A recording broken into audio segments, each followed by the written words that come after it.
My name is Jessica, and I'm 32 years old. 3 months ago, I thought I had the perfect relationship with my mother. We talked every day, shared everything, and I genuinely believed we were best friends.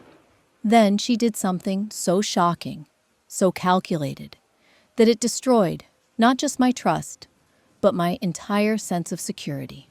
She sold the family home I had been renovating and investing in for 2 years, pocketed the money, and told everyone it was my fault.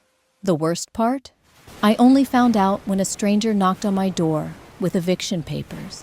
If you've ever dealt with family betrayal, or wondered how far a parent might go when money is involved, stick around, because this story will blow your mind. Before we dive in, let me know in the comments where you're watching from, and hit that subscribe button if you want to hear more real stories about family drama that nobody sees coming. Let me start from the beginning, so you understand how deep this betrayal really goes. 2 years ago, my mother Sandra called me in tears. She was 58, recently divorced from my stepfather after a messy breakup, and facing foreclosure on the house I grew up in. This wasn't just any house. It was a beautiful 1920s colonial that had been in our family for 3 generations. My grandmother had left it to my mother when she passed, and it held every childhood memory I treasured. Mom was drowning in debt. The divorce had been expensive. She'd lost her job at the insurance company, and the mortgage payments were crushing her. I couldn't bear the thought of losing our family home, so I made what seemed like a generous offer. I would take over all the mortgage payments, handle the property taxes, and renovate the house from top to bottom. In exchange, she would add my name to the deed as a co-owner, and I could live there while fixing it up. It seemed perfect for both of us. She would get financial relief and keep the house in the family, while I would finally have a chance to own property and create something beautiful. We shook hands on the deal, and I genuinely thought I was saving both my mother and our family legacy. Within 6 months, I had moved in and started what became the most extensive renovation project of my life. I hired contractors to update the electrical system, replace the old plumbing, and restore the original hardwood floors that had been hidden under decades of carpet. I spent every weekend painting rooms, refinishing furniture, and carefully restoring architectural details that made the house special. The financial commitment was enormous. Between the mortgage payments of $1,800 per month, property taxes, renovation costs, and materials, I was spending nearly $4,000 monthly on that house. I took on extra freelance projects as a graphic designer, worked nights and weekends, and basically lived on coffee and determination. But seeing the house transform from tired and neglected to stunning and vibrant made every sacrifice worth it. My mother seemed thrilled with the progress. She would visit regularly, praising my work and talking about how proud she was that I was bringing new life to Grandma's house. She'd post photos on social media, showing off the beautiful rooms I'd completed, always making sure to mention how talented and dedicated her daughter was. Friends and family members would comment about what an amazing job I was doing, and Mom would respond with pride about our partnership. What I didn't know was that she had never actually added my name to the deed. Every time I brought up the paperwork, she had an excuse. The lawyer was backed up. She needed to find the original documents. There were complications from the divorce that needed to be resolved first. Month after month, she assured me it was just a matter of time and bureaucracy. Since she was my mother and I trusted her completely, I didn't push the issue or hire my own attorney to verify what should have been a simple legal process. For 2 years, I poured my heart, soul, and savings into that house.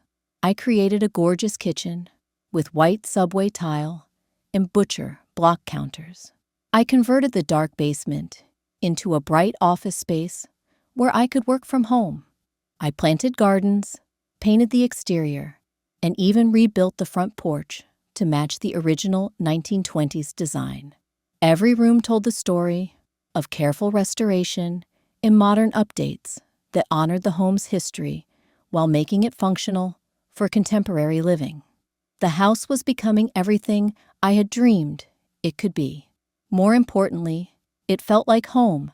I had plans to eventually buy out my mother's share completely and raise a family there someday.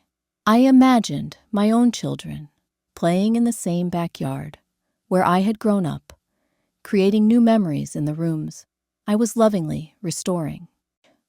My relationship with my mother during this time seemed stronger than ever.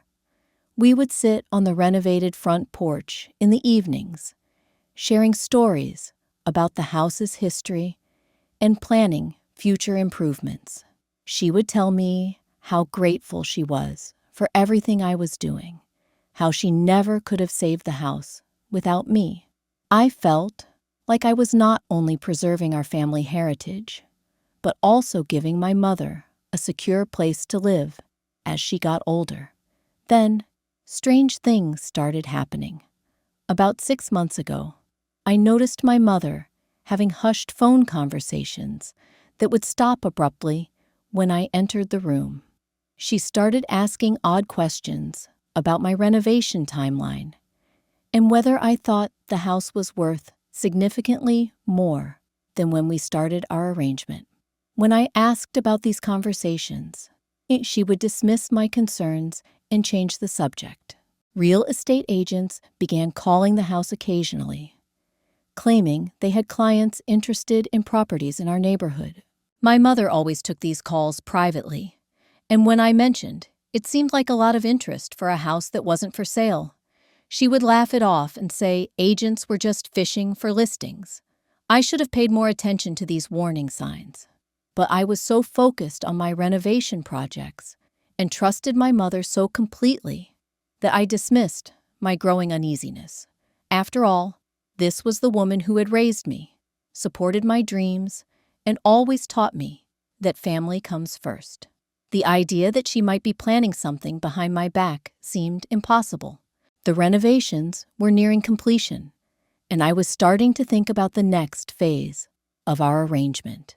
I had been researching the process of buying out her remaining ownership stake so I could become the sole owner of the property. The house had increased in value significantly due to all the improvements I'd made, and I was excited about finally having a clear path to home ownership. I had also started dating someone seriously, for the first time since moving into the house. Michael was a contractor who had helped with some of the renovation work, and we had developed a relationship over the months of working together on various projects. He loved the house almost as much as I did, and was supportive of my dreams to make it completely mine. We had even started talking about a future together in the home I was creating. Everything in my life seemed to be falling into place. I had a beautiful home that I was making my own, a promising romantic relationship, and what I believed was a solid partnership with my mother that benefited us both. I was working harder than I ever had before, but I could see the light at the end of the tunnel. Soon, all the sacrifice and investment would pay off, and I would own a piece of family history that I had personally saved and restored. I had no idea that while I was planning my future in that house, my mother was planning something entirely different, something that would shatter everything I thought I knew about our relationship and leave me questioning whether the woman who raised me had any conscience at all. The first real sign that something was terribly wrong came on a Tuesday morning in March. I was in the kitchen making coffee when I heard a car door slam in the driveway. Through the window, I saw a man in a suit walking toward the front door with a folder in his hand. He had that official look that immediately made my stomach drop. When I opened the door, he introduced himself as David Chen from Pinnacle Real Estate Group. He seemed surprised to see me and asked if I was a tenant or family member. When I explained that I lived there and was co-owner of the property, his expression shifted to confusion and then concern. "Ma'am, I think there might be some misunderstanding," he said carefully. "I'm here to do a final walkthrough before tomorrow's closing. This property sold 3 weeks ago, and the new owners are scheduled to take possession on Friday." The words hit me like a physical blow. I actually had to grab the doorframe to steady myself. Sold? 3 weeks ago? That was impossible. I lived here. I owned half this house. My mother would never sell without telling me. But David Chen pulled out official documents that told a different story. The house had indeed been sold to a young couple from California who were relocating for work. The sale price was $460,000, nearly double what the house had been worth when I started renovations. The seller was listed as Sandra Walsh, my mother, identified as the sole owner of the property. There must be some mistake, I kept saying, even as the evidence stared me in the face. My name should be on the deed. I've been paying the mortgage for 2 years. I've invested over $80,000 in renovations.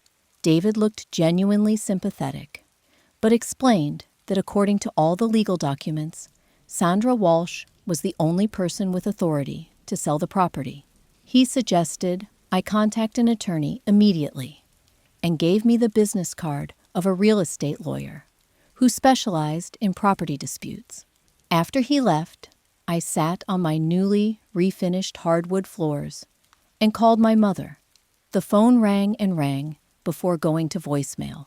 I left a frantic message asking her to call me immediately about something urgent regarding the house. Then I called again and again. Finally, after my 5th call, she answered. Her voice sounded strained and defensive before I even said anything. "Jessica, I can explain everything. I was going to tell you, but I needed to handle some things first." "Tell me what, Mom? That you sold our house? That you sold my house without even telling me?" There was a long pause before she spoke again, and when she did, her voice had taken on a tone I'd never heard before.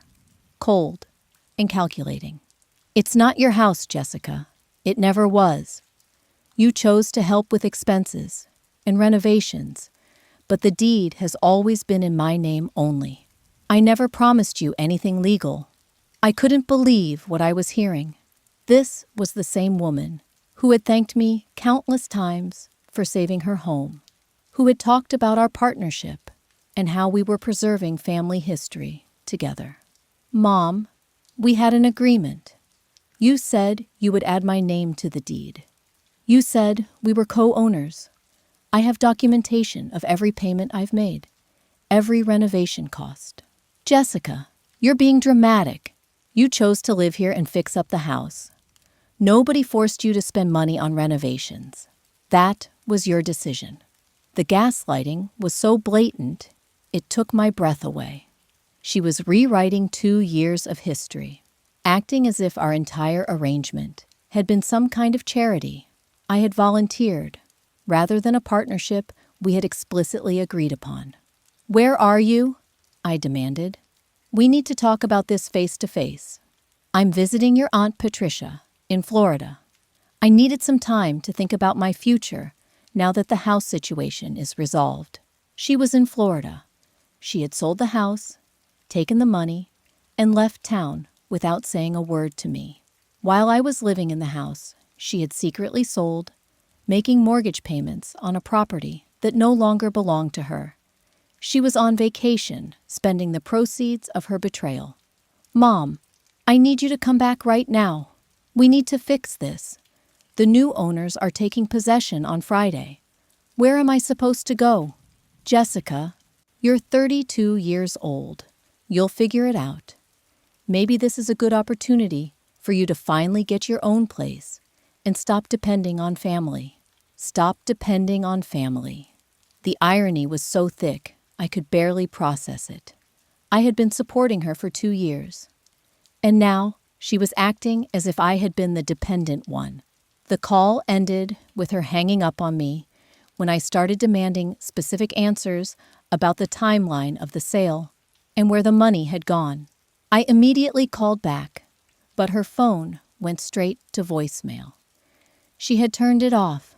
Over the next 24 hours, I learned the full scope of her deception.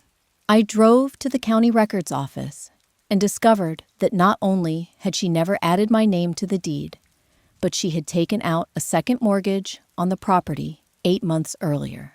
She had borrowed an additional $50,000 against the increased value of the house that my renovations had created.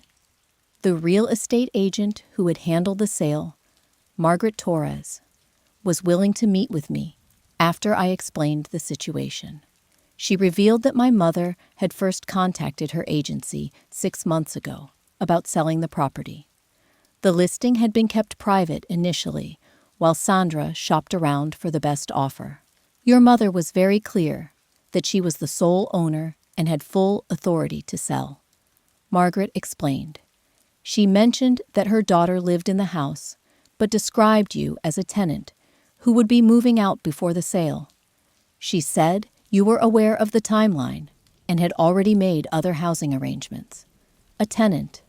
She had described me as a tenant to the real estate agent while I was spending my savings to restore her family home. Margaret also told me something that made my blood run cold. My mother had specifically instructed her to schedule showings and inspections only when I wasn't home. She had provided my work schedule to ensure potential buyers could view the property without encountering me.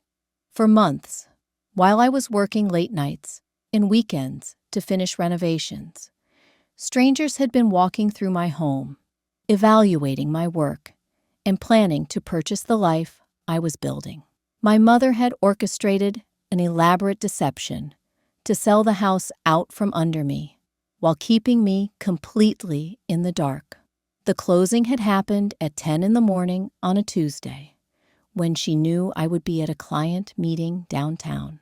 She had signed away the house while I was across town, presenting design concepts, completely unaware that my world was being dismantled. But the cruelest part was still to come. When I finally managed to reach some family members to explain what had happened, I discovered that my mother had been telling them a very different version of events for weeks.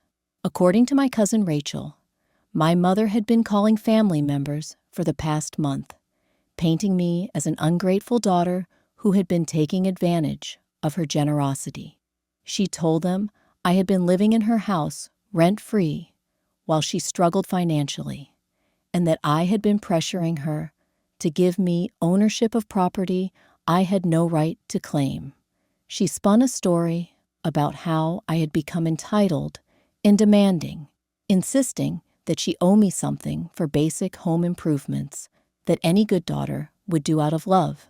According to her version, I had been throwing tantrums and making unreasonable demands about being added to the deed, acting like a spoiled child who expected everything handed to her. My Aunt Patricia, the same aunt she was supposedly visiting in Florida, called me after hearing from Rachel about the real situation. Patricia was horrified to learn the truth. "Jessica, your mother told me you had been living there for free and that you were angry she wouldn't just give you the house," Patricia said, her voice shaking. "She said you had been ungrateful and that selling was her only option because you were making her life miserable with your demands." The systematic nature of her lies was breathtaking. She hadn't just betrayed me financially.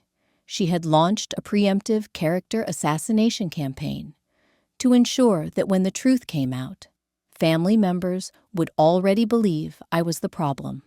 My Uncle Tom, who had always been close to our family, admitted that he had been concerned about my mother's stories, but hadn't known how to approach me about them.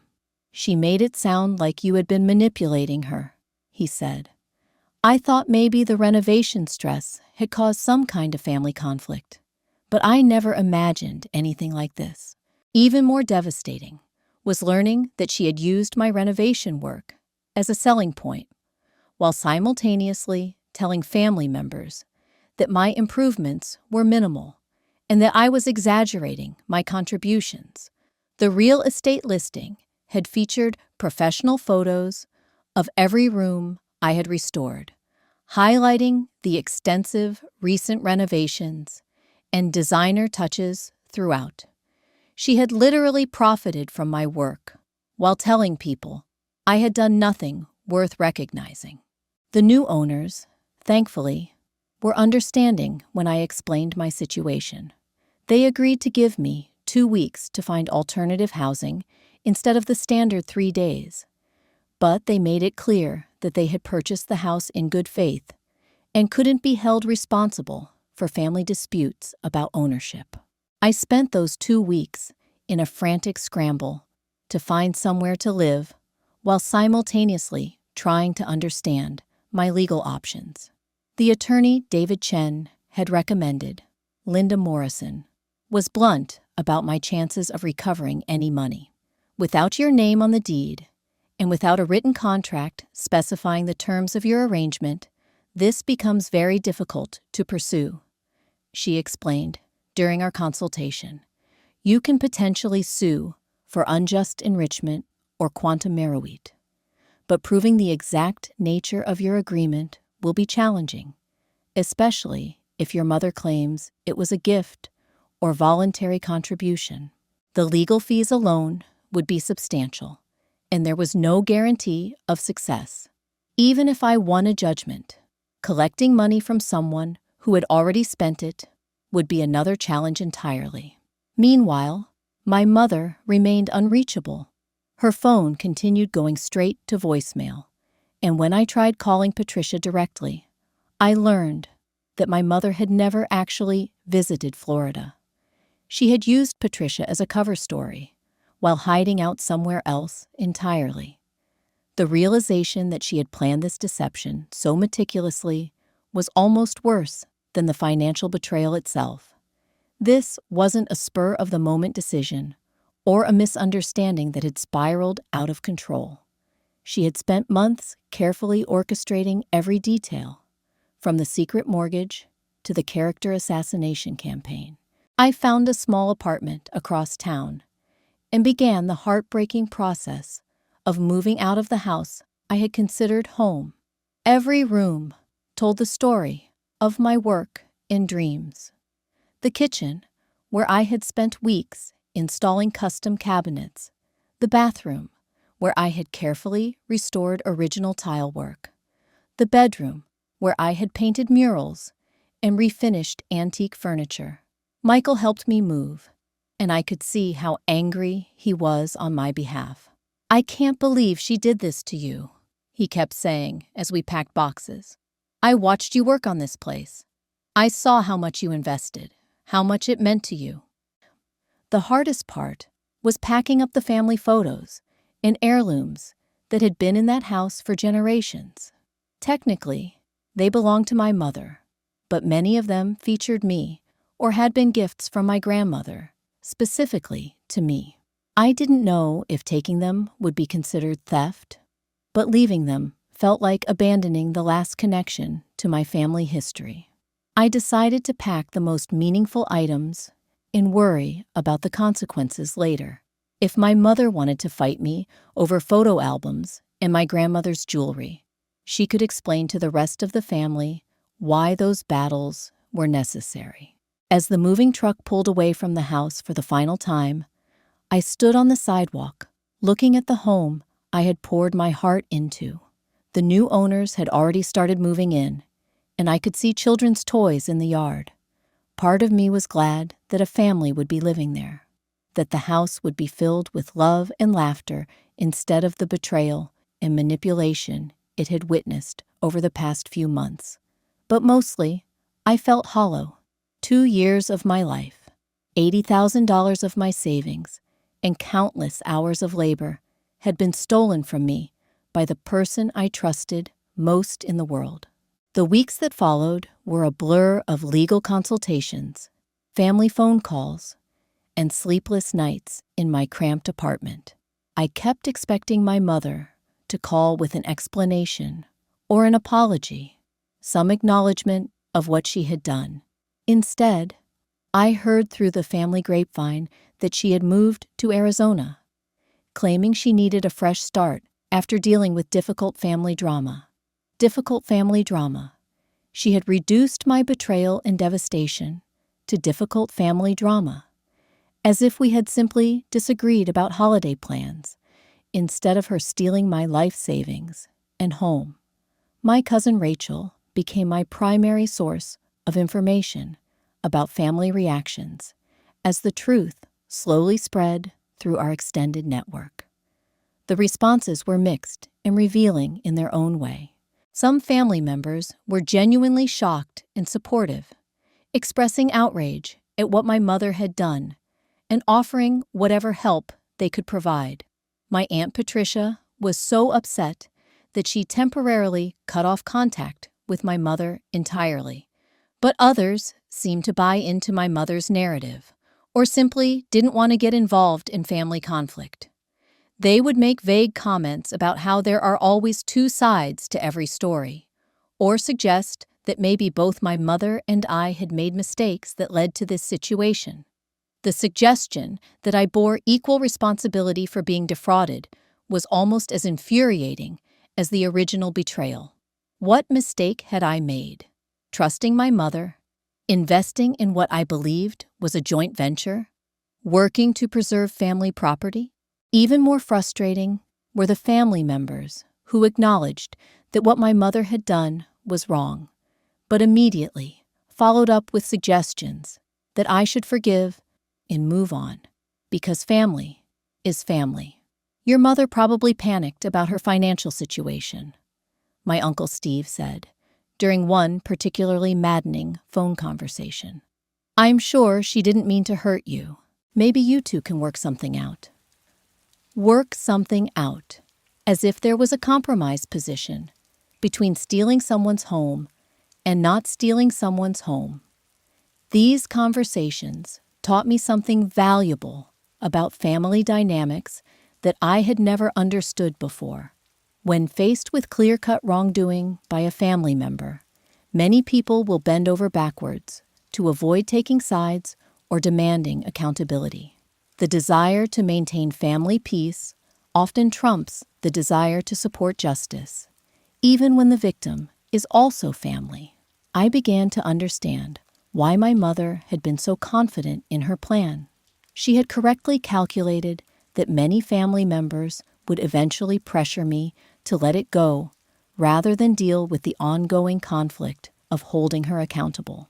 But the most painful responses came from family members who suggested that I had somehow brought this on myself by being too trusting or naive, as if the real lesson here was that I should have protected myself better from my own mother, rather than that mothers shouldn't defraud their children. You should have gotten everything in writing became a common refrain, as if the problem was my failure to anticipate betrayal, rather than her decision to commit it. These reactions forced me to confront some uncomfortable truths about family loyalty in the way people process betrayal. When someone we love does something unconscionable, it's often easier to blame the victim or minimize the harm than to accept that our loved one is capable of such cruelty. But perhaps the most shocking development came 6 weeks after I moved out of the house, when I received a text message from my mother for the first time since our phone call on that terrible Tuesday morning. The message was brief and stunning in its audacity. Jessica, I heard you've been telling people lies about the house situation.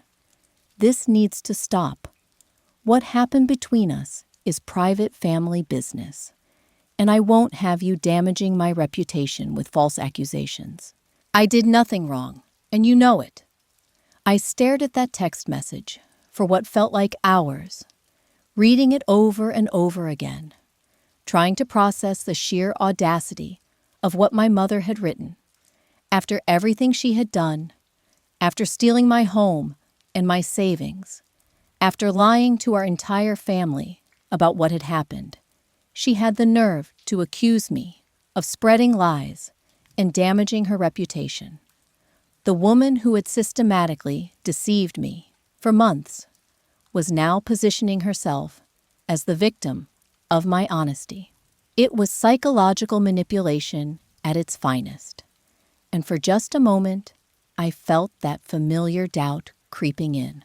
That voice in my head, asking if maybe I was wrong, if maybe I had misunderstood something fundamental about our arrangement. But then I looked around my tiny apartment, at the boxes I still hadn't unpacked because I couldn't afford proper furniture, at the stack of legal bills on my kitchen counter, and the doubt vanished. I had documentation of every payment I'd made, photos of every renovation I'd completed, and witnesses who had heard our conversations about the partnership. The only lies being told were hers. I showed the text to Michael when he came over that evening. His reaction was immediate and intense. "She's unbelievable," he said, shaking his head in disgust. "She steals your house and then has the balls to accuse you of lying about it? What kind of person does that?" That question haunted me more than I cared to admit. What kind of person does that? I had spent 32 years believing I knew my mother, believing she was fundamentally good despite her flaws. Now I was forced to confront the possibility that the woman who raised me was capable of a level of calculated cruelty I had never imagined. Linda Morrison, my attorney, had a different perspective when I forwarded her the text message. "This is actually helpful," she said during our next meeting. "She's acknowledging that something happened between you regarding the house, and she's clearly concerned about her reputation. People who did nothing wrong don't usually worry about their reputation being damaged by the truth." We decided not to respond to the text directly, but Linda suggested documenting everything and continuing to be honest with family members who asked about the situation. "The truth is your best defense," she advised. "Let her worry about managing her lies." But my mother wasn't finished with her campaign to rewrite history. Over the next few weeks, I learned from various family members that she had been making phone calls, sending emails, and even visiting people in person to share her version of events. Her story had evolved and become more elaborate with each telling. According to the latest narrative, I had been living in her house, rent-free for years, not just 2 years. She claimed I had promised to help with renovations, but had done shoddy work that actually decreased the property value. In her version, she had been forced to sell the house to cover the cost of fixing my mistakes and dealing with the stress I had caused her. She told my cousin David that I had been stealing mail from the house, intercepting important documents to prevent her from managing her own property. She claimed I had changed locks without permission and had been bringing unauthorized people into her home for parties and gatherings. None of it was true, but the lies were specific enough and delivered with enough emotional conviction that some family members began to question what really happened. My mother had always been a skilled storyteller, and she was using every technique she knew to make herself the victim of this situation. The most hurtful part was discovering that some people I had considered close family were choosing to believe her lies rather than investigate the truth. My cousin Jennifer, who had been like a sister to me growing up, stopped returning my calls entirely after speaking with my mother, When I finally reached her through her husband, she said she didn't want to get involved in family drama and thought it was best if we didn't talk until everything was resolved. That text message was the moment I realized my mother wasn't just someone who had made a terrible mistake.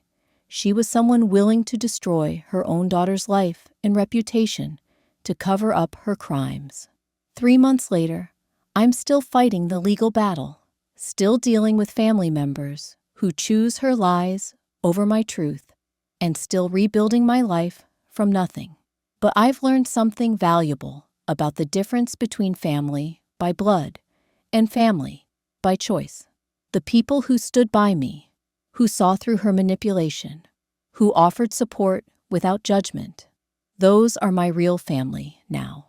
Sometimes the most painful betrayals teach us the most important lessons about who deserves a place in our lives.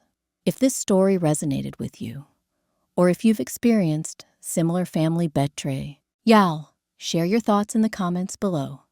And subscribe for more real stories that prove blood doesn't always mean loyalty.